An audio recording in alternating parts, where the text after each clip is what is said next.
আপনারা ইটগুলো দেখেন।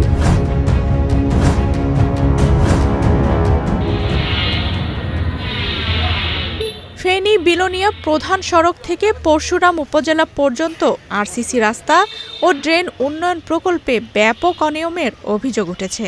৩,৫০,০০,০০০ টাকা বরাদ্দকৃত এ প্রকল্প বাস্তবায়নে নিম্নমানের সামগ্রী ব্যবহারের পাশাপাশি কাজের সময় ঠিকাদার বা প্রতিনিধিদের অনুপস্থিতি, নির্ধারিত অনুপাত না মানা, রডের পরিমাণ কম দেওয়ার মতো গুরুতর অভিযোগ পাওয়া গেছে। এসব অনিয়মের সত্যতা স্থানীয়রা সরেজমিনে তুলে ধরেন এবং গণমাধ্যমেও তা ধরা পড়ে।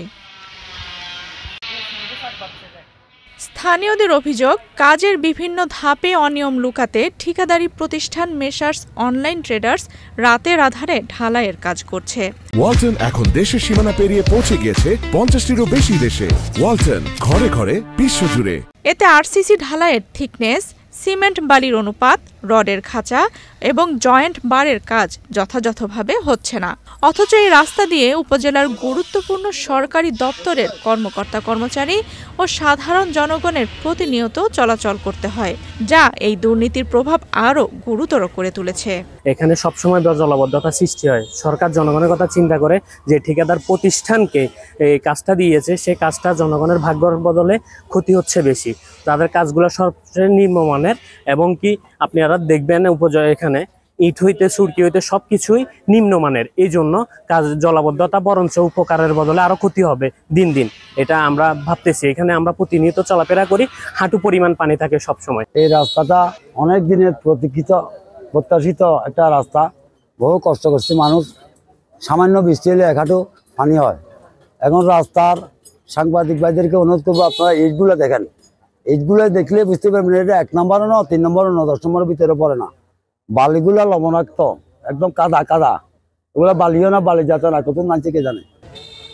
সরেজমিনে গিয়ে দেখা গেছে কিছু অসাধু কর্মকর্তা ও ঠিকাদারের ঘুষ বাণিজ্য, অব্যবস্থাপনা এবং পর্যাপ্ত নজরদারির অভাবে সরকারের উন্নয়ন প্রকল্পের মান গুরুতরভাবে ক্ষতিগ্রস্ত হচ্ছে। অভিযোগ রয়েছে অনেক সময় রাতের অন্ধকারে আরসিসি ঢালাইয়ের কাজও করা হয়, যা প্রকল্পের স্বচ্ছতা ও মান নিয়ে প্রশ্ন তুলছে। ফলে স্থানীয় জনগণের মাঝে তীব্র ক্ষোভের সৃষ্টি হয়েছে। রডটাও নিম্নমানের, বালুটাও নিম্নমানের, সুরকি যেটা যেতেছে সেটাও নিম্নমানের। 3 নম্বর সুরকি দেখা যায়। এখন আমি 1 মুঠ আনছি এখান থেকে। এগুলা এইভাবে যদি হয়, সরকারের অনেকগুলো টাকা নষ্ট হবে। দয়া করে আপনাদের মাধ্যমে, কর্তৃপক্ষের মাধ্যমে আবেদন করতেছি কাজটা সুষ্ঠু সুন্দর হওয়ার জন্য। শুরুতে দেখতেছি কাজটা নিম্নমানের করতেছে, পরবর্তীতে কিভাবে হয় এটা আমরা জানি না। আমাদের ভয় হইতেছে কাজটা যেন সুন্দর হয়। যেহেতু আমাদের জনগুরুত্ব উপজেলা সদরের রোড, ভালো করতে হবে। ভালো করার জন্য আমরা যা যা পদক্ষেপ নেওয়ার দরকার তা আমরা নেব ইনশাল্লাহ। রাত্রে বেলাও দেখছো না, রাত্রে বেলাও ঢালাই দেয়। যে সুরকিগুলা যে শুরুগুলা খুব নিম্নমানের এবং কাজগুলা খুবই নিম্নমানের কাজ করতেছে। আমরা তার জন্য দাবি জানাইতেছি যে কাজগুলো সুষ্ঠুভাবে ভালোভাবে হয়, সুন্দরভাবে হয়। না হয়তো আমরা জনগণ এটার জন্য ভোগ করবো, আমরা কষ্ট পাবো। এদিকে পৌরসভার প্রকৌশলী নিয়মিতভাবে এই রাস্তার কাজ মনিটরিং করছেন এবং তার পক্ষ থেকে এখন পর্যন্ত কোনো অনিয়মের তথ্য প্রশাসনের কাছে জানানো হয়নি। তবে তদন্তে অনিয়মের অভিযোগ প্রমাণিত হলে সংশ্লিষ্ট ঠিকাদারের বিরুদ্ধে আইনগত ব্যবস্থা নেওয়া হবে বলে জানিয়েছেন পরশুরাম উপজেলা নির্বাহী অফিসার আরিফুর রহমান। কাজ শুরু হওয়ার থেকেই পৌরসভার ইঞ্জিনিয়ার মহোদয়কে বলা আছে যে উনি যেন কাজটা ঠিকভাবে মনিটরিং করে।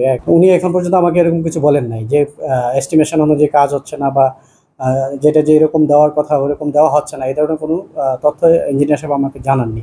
এনিহাও তারপরেও যদি এখানে কোনো ধরনের হয়, অনিয়ম হয় এবং সেটা প্রমাণিত হয়, তাহলে এই ঠিকাদারের বিরুদ্ধে আইন অনুযায়ী ব্যবস্থা গ্রহণ করা হবে। উপজেলার গুরুত্বপূর্ণ সব দপ্তরে যাতায়াতের একমাত্র মাধ্যম এই সড়কটি। শীর্ষ সরকারি কর্মকর্তাদের নিয়মিত চলাচলের এমন গুরুত্বপূর্ণ একটি রাস্তা নির্মাণে এ ধরনের অনিয়ম নিঃসন্দেহে উদ্বেগজনক। স্থানীয়রা মনে করেন এ প্রকল্পের সুষ্ঠু তদন্ত ও জবাবদিহিতা নিশ্চিত না হলে সরকারের উন্নয়ন প্রচেষ্টা ব্যর্থ হবে। নিউজ ডেস্ক, বাংলাদেশ প্রতিদিন।